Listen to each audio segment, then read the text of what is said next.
Oh, wow. Y'all can't see that. Let me fix that for you. My apologies, people. Just a little brat. I'm telling you, I gotta give me one of them new fancy LED TVs.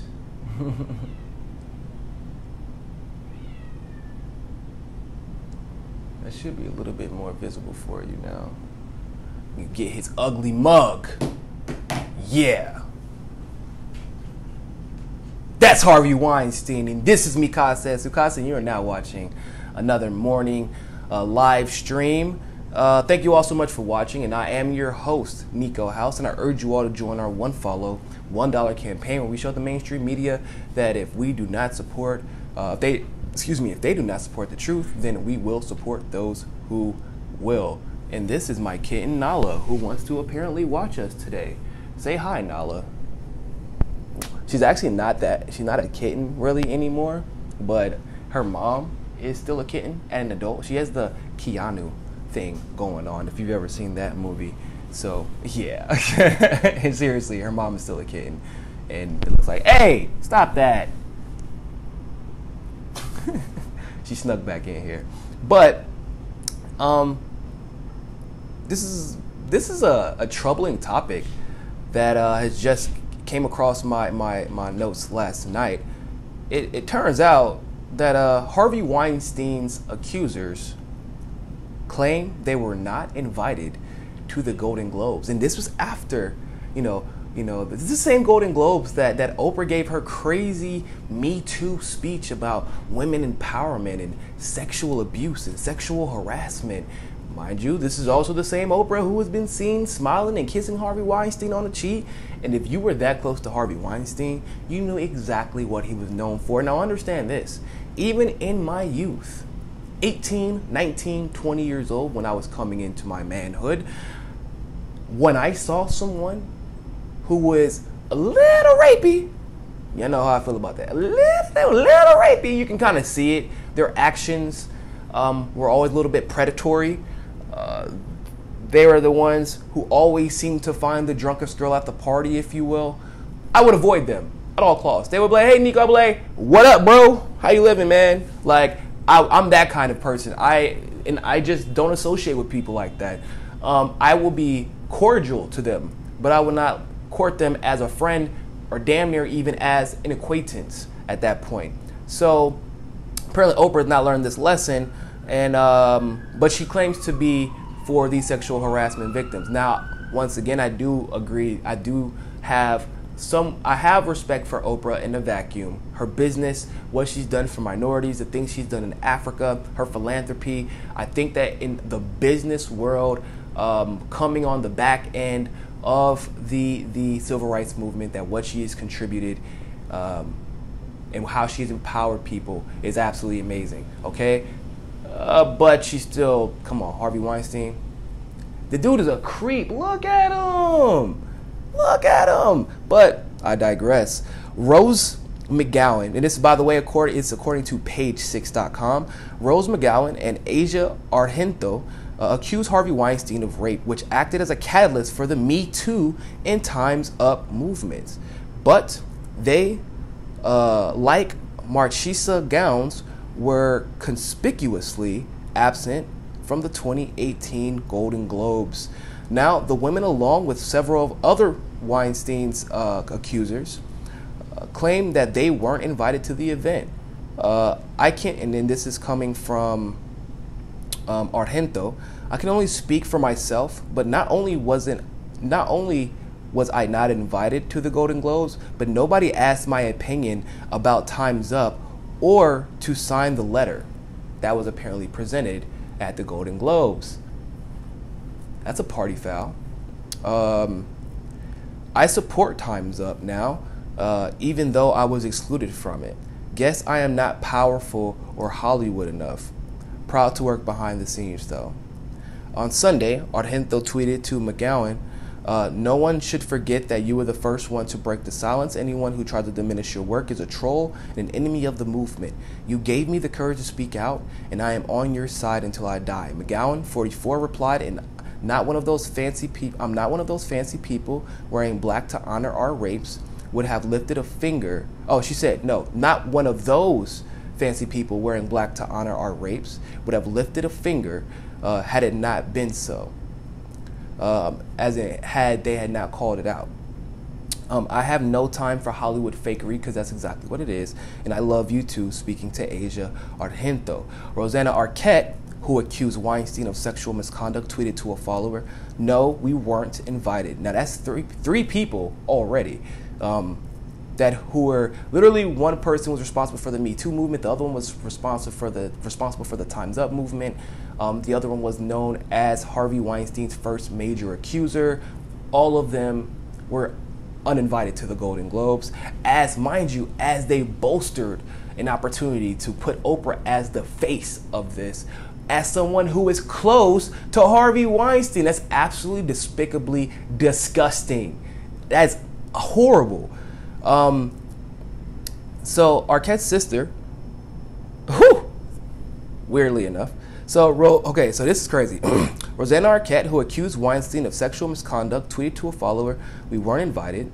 And this is including Annabelle Sciorra, Daryl Hannah, Mira Sorvino, none of us. Arquette's sister, Oscar winner Patricia Arquette, replied, "That's not cool. All of you should have been included. I wasn't asked either, but who could?" And this is someone who's won a Golden Globe before.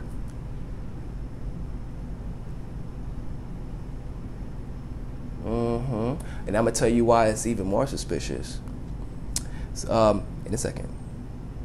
Sorvino, who accused Harvey Weinstein of not only harassing her, but blacklisting her from the industry for rejecting his advances, thanked Patricia and Scorio for their activism in writing. "Love you, dear, and all of my sisters in this fight. Special shout out to my shining friends, Annabelle Sciorra, whose continued bravery and honesty is contagious and inspiring." So,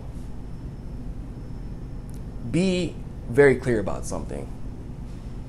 All that you saw yesterday was an act. Not yesterday, day before yesterday, excuse me. It was an act. It was an act very similar to what we saw during the Women's March that left me in a very similar disgust. I witnessed, and I was in New York, which was, I think, the largest women's march in the world at the time, like during that day.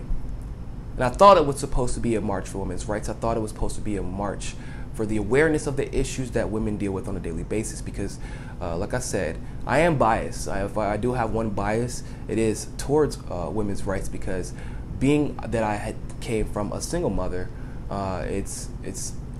I've seen my mom have to work 10 times as hard as any male, as anybody really, to get to where she is at. And in my opinion, although she is appreciated, she is still not appreciated enough, because she would be the CEO or the COO of a company, or the vice president of the company she works for. And don't get me wrong, they treat her well, but that's how much I value her. That's how much they've needed her, and they've expressed they needed her. But because she is not in the good old boys club, she cannot get to that status. Now, because of my relationship with my mother, how much I respect her, how much I want the same for my sisters, I can admit that women's rights and the issues that women deal with need to be put out into the open, but in a very genuine way. Not like what we saw during the Women's March. That got turned into a political campaign for Hillary. What we are seeing right now is the Me Too movement being turned into a political establishment campaign for Oprah. We have once again seen the establishment co-opt another legitimate issue in the progressive movement, another legitimate issue for women in general, a legitimate issue for a minority group, for a disenfranchised group, and have made a complete mockery of it. I mean, think about it like this. Remember during the Women's March, and they had like Linda Sansor and all these cool people speaking, and all these popular people speaking. But they were all establishment for the most part. They were all establishment. But they didn't invite Jill Stein. Why not? This woman has been fighting, and she faces sexism in her own Green Party. Don't ever get that twisted. She definitely does. They didn't even invite Jill Stein. They didn't invite Tulsi Gabbard to speak. They didn't invite Nina Turner to speak. They didn't invite Abby Martin to speak. They didn't invite Jane Sanders to speak. Do you see the pattern forming here? The powerful women who have been speaking for women's rights, who have legitimately been fighting for women's rights. Mind you, there was already an issue of minority voices being absent from the Women's March. There was a huge complaint about that to begin with. It would have been easily reconciled. Make sure that Nina Turner speaks as she should be speaking. Nope. And we're seeing the same thing happen right here, except for in this case, it's actually much worse because they left the people who started the movements out of the picture, ladies and gentlemen.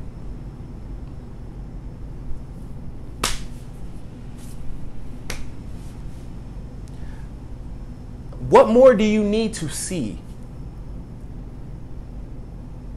It's a farce. It's a facade. These people, not all of them, but the orchestrators of the Golden Globe, the Hollywood bigwigs, if you will, they knew about Harvey Weinstein. There's documentaries on documentaries on documentaries discussing just how much they knew and how complicit they were.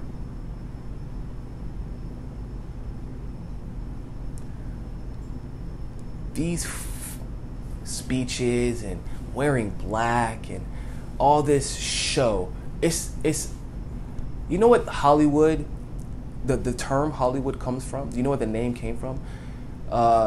And the reason that the sign is white. So Hollywood comes from the holly tree, which is said to be at the time, a long time ago, where the magic wands from, like the wood from magic wands came from. Because you're creating magic, you're creating a facade. You're convincing people that this is real life by literally doing magic on television, creating illusions.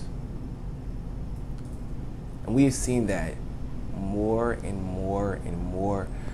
But it used to just be in movies. Sometimes it used to just be on television series and things like that. But now it's in every aspect, in the speeches they give, in the activism they try to do. It's bad, people. It's bad. I would love to know your opinion about this. I would love any more information about this if you have any. Would love for you also to subscribe if you have not. Donate to that one follow $1 campaign, or just drop a super chat, whichever one is simpler for you. And always, always, always remember, ladies and gentlemen, find your balance. That's going to be it for this morning's edition of Mikasa and Sukasa, and I will see you all this evening. Have a good afternoon. Peace. Hey, and stay positive today. I know it's cold for some of you all. Stay positive. Whatever it is that you want to achieve, start it today. Okay? Shake off the cobwebs. All right? Smile. Drink your coffee. Eat a relatively light breakfast. Don't eat a heavy breakfast. You'll get the itis. But eat a light breakfast. Get some pep in your step. It's going to be a fantastic day. And I need you all to have your energy because we have a battle to fight. And we have a war to win. Okay? Find your balance, people. Peace.